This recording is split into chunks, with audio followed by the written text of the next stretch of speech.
清政府为了改革，聘请了大量的日本专家来华，他们被称为最强大脑。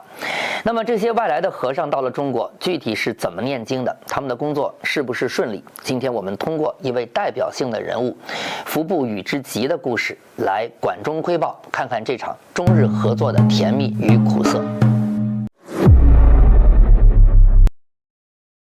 公元1902年9月，服部与之吉到达北京的时候呢，他刚从德国留学回来不久。本来呢，在德国学得好好的，日本外务省一纸调令，让他中断学业，到中国新成立的教育部呢来当顾问。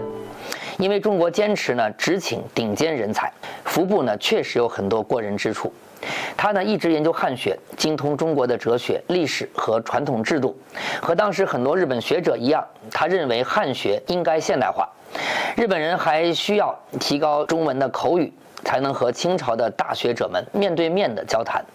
这个主张呢，让他在公元1899年赢得了一份4年的政府奖学金，计划呢先去中国留学1年，再去德国3年。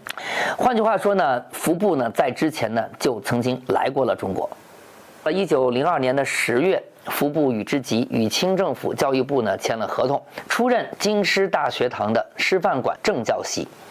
相当于呢首席教授，受到了隆重的欢迎，想必让服部特别感慨。学校的建筑和设备在义和团运动后被俄国、德国军队破坏得一塌糊涂。现在呢，中国突然间风向又变了，外国人再次被邀请来参与中国的高等教育。服部的合同里面写明了报酬和终止合同的补偿办法，但没有具体说工作内容。服部自己制定了计划，他必须在短短几周内完成课程的规划，安排教室、实验室、宿舍的设备，购买书籍，还要设计入学的考试。尽管如此，到了10月中旬，他成功招收了130名新生。第2年呢，入学人数已经高达了300人。就连张之洞呢，都来旁听过一次服部的心理学课，不过呢，好像没怎么听懂。服部的妻子呢，是原著名教育家夏田歌子的密友，他们夫妻俩信心满满的接触中国的高官，建议把女子教育作为中国的优先事项。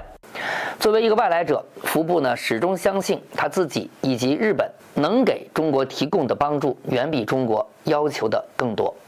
他希望自己呢能够成为整个大学的规划者，而不仅仅是负责培训师范生。服部希望呢迅速扩大师范馆的规模，并用中国教习逐步取代日本雇员。他也说过呢，最起码负责基础课程的教习必须是中国人，否则这所大学将不具备作为中国大学的价值。为了这个目的，他启动了一项计划，把最优秀的中国学生送到日本深造。但是呢，中日双方呢对于这个项目的管理都很不利。服部对于日方的缺点表示过歉意，但他也对中国的总体改革方式不满。尤其是很多留日学生回国后找不到工作，因为清廷里的强硬派认为这些刚从日本回来的年轻人是潜在的政治威胁。那么对于服部本人在中国的前景来说，公元1905年后，愿意接受日本援助的教育部部长被解职了，跟服部意见一致的范元濂也辞职了。公元1909年1月，服部和其他6位日本教习回到了日本。他们走了以后呢，师范馆更名为优级师范学堂，更多的教学时间被用于道德教育。学校呢还颁布校规，禁止学生参与政治。你看，中国对于日本在教育方面的创新有兴趣，但一到建立教育制度这个现实的问题，政治呢就开始介入了。被视为亲日派的张之洞也许会支持服部的努力，他甚至愿意资助女童幼儿园。虽说这个想法在当时呢过于超前，但保守的满人官员就不支持。日本的报纸当时推测，服部他们离开大学堂的真正原因是在与欧美国家竞争对中国政府的影响力时失败了。服部本人呢也同意这个说法，但他对日本政府不能提供必要的财政支持，在北京建立一所由日本人主导的一流大学也颇为抱怨。在他看来呢，西方人努力争夺中国的民心，就是靠多渠道的财政支持和积极推销他们的教材与设备。他他对中国人呢也有看法，他认为中国历来对于任何外国事物都有一种不情愿接受的态度，而且呢，中国人也没能够意识到，如果儒家的观念得到更新，完全可以和现代化兼容。服部的经历呢，可以说是众多日本顾问在中国工作的一个非常典型的缩影。他们的经历丰富多样，但都一再遇到类似的问题。晚清政府呢，政策摇摆不定，充满了不确定性，效率低下，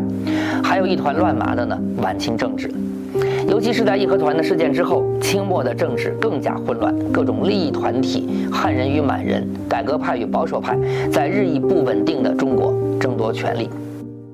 教育改革牵扯到思想与人才，固然特别敏感。